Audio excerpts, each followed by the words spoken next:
I'm Dr. Gene Antonucci. I started my career in dentistry in the Air Force, where I helped our military personnel get healthy and stay healthy. From there, I built a successful practice in Huntington, New York, and later as a teacher, lecturer, and author, I shared my knowledge and experience with students and fellow healthcare professionals. And now my journey's taken me here to explore the world of health, wellness, diet, fitness, and nutrition, as together we discover and find the good life. Welcome to Finding the Good Life. I'm Dr. Gene. Today, we're going to get a good selfie with professional photographer Roy Cox. And we have a motorhome mom who drove 12,000 miles across the U.S. to gather stories for her new book. But first, let's find the good news. Now, I take time out to be with my kids, but this is Super Dad. After urging his 9-year-old son, Shepard, James Culver, along with his son, completed an 18-week, 3,300-mile bike ride to visit the Statue of Liberty. They started this amazing feat in Washington State. Shepard told CBS News that as a kid, he's got a lot of energy and was asked if his legs got tired. And he said, "They don't hurt as bad as my dad's do when we're done."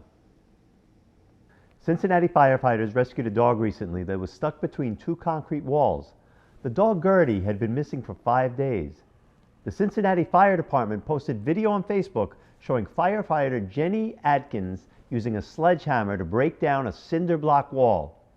There have been missing posters up in the north side for 5 days in hopes of someone finding Gertie, the caption read. Today, a homeowner heard a dog crying behind the garage wall and called out to check it out. When the responding officers arrived at the home, they realized Gertie had fallen down a crevice and was trapped between the two walls. Because there was no way to lift the dog out of the crevice, the team had to knock down the wall using saws and a sledgehammer. It took about 10 minutes. The firefighters were able to get inside the wall and pull the dog out. The Facebook post was updated. This run ended in a happy reunion and a job well done by truck number 20. A job very well done. 93-year-old Phyllis Brinkerhoff of Prairie Village is absolutely obsessed with the Hokey Pokey and was gifted an extremely wholesome surprise for her birthday after her kind neighbor organized for a flash mob to regale her with an all-time favorite song. We made copies of the invitation, we rolled them in little scrolls, and we wrapped ribbons around them and traipsed up and down the street. You put your whole self in, you put your whole self out. It was a hokey pokey flash mob. Shake it all about. The smile on her face was so big. It doesn't take that much to make someone's day. We're going to take a shortest break of all, and we'll be back in 30 seconds. Is your bathroom looking old and worn out? Want to update it, but you don't know where to start? Then let VCI Bath & Shower show you how to turn that old bath into an aisle of beauty and functionality. Remodeling our bathroom was a big decision for us. They didn't make a mess out of our house at all. And at the end of the day, we had a beautiful new bathroom. For a limited time, be one of the first 100 callers who schedule a free in-home consultation and receive $500 off. Factory-trained and certified installers made in the USA and discounts for seniors and military. As a native of Baltimore, Maryland, Roy Cox began his career as a promotional and advertising photographer in June of 2002. Having no formal training in the medium, Roy began taking photographs of friends and family, and this pastime quickly turned into a full-time passion. Roy, welcome to the show. Thanks for having me. I appreciate it. So how did you get started? I was a videographer and I was into production first. I came out of college, went into production and kind of did some work for Discovery Channel, ended up with a production company. I started with a partner. And after about 6 or 7 years, I kind of found my real passion to be, still photography. And in 2002, I told my wife, I said, you know what, tomorrow I'm going to be, which is her.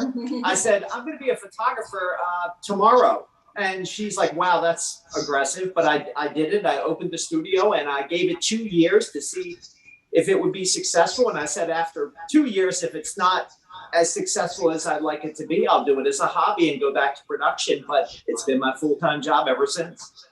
Now, I know having a headshot in the business is really, really important in so many areas of life. What is it about having a strong headshot? We live in a world where everything is image-based nowadays. Social media, websites, LinkedIn. I mean, people do high-end sessions just for their LinkedIn picture. Usually your headshot is going to be the first thing that people see when they're searching you. Everybody searches their clients, people they're looking to hire to do a job. They're going to search you, and being able to control your image. Even I have a headshot, you know, my wife has a headshot, because when you go on my website and you look, you know, you look at my story, the first thing that comes up is my headshot. It gives you a feeling of who I am and, you know, how I take care of myself, how I present myself. So I think having a strong headshot is a way to help control your image, whether it be LinkedIn, Facebook, Instagram. Your headshot says a lot about you when you're not able to actually speak. So are there do's and don'ts? Don't make your headshot so trendy clothing wise that you're going to be over it in a month or two. Don't, you know, I tell people all the time, don't play dress up, meaning don't dress or do yourself up in a way that's experimental or you're trying something, because you might find that it's just not you. Keep it simple and it'll last a long time. So for someone who has a desire to go into photography, you definitely would promote it and push it? Yeah, absolutely. You know, it's difficult nowadays. You know, the equipment has become so affordable that it basically gives everybody an opportunity to produce great shots. But you have to separate yourself, and you have to have something that is your signature, is why people come to you. But I definitely recommend it as a career path, but you have to be dedicated. Like I said, it's such a saturated market that if you're really going to take a shot at this, it's something that you have to be all in and really do everything you can to create a great product that's going to stand out from what's out there. So where can our viewers find you?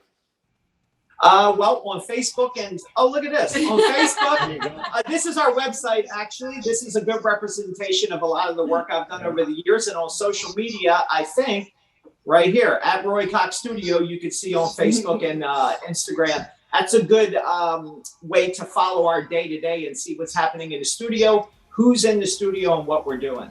Well, thank you so much. It's been great talking to you. And we'll be back with more Finding the Good Life after this quick break.